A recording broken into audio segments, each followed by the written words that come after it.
In this video, you will learn what are various ways to troubleshoot your Netgear range extender, AC750 device during setup in case if you're unable to connect to mywifiext.local website and the site shows an error stating not connected to your Netgear range extender device. Or extender connected but no internet connection. Here are some tips.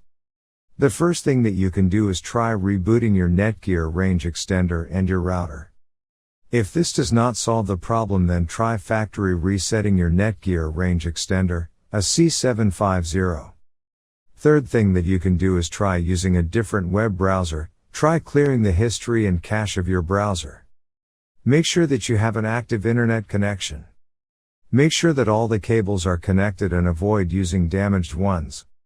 Make sure you are using the latest firmware update on your extender.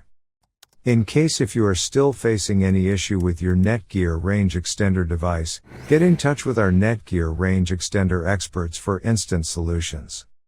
Thanks for watching our video, and do not forget to like, share and comment on the video, so that you never miss any video from our channel.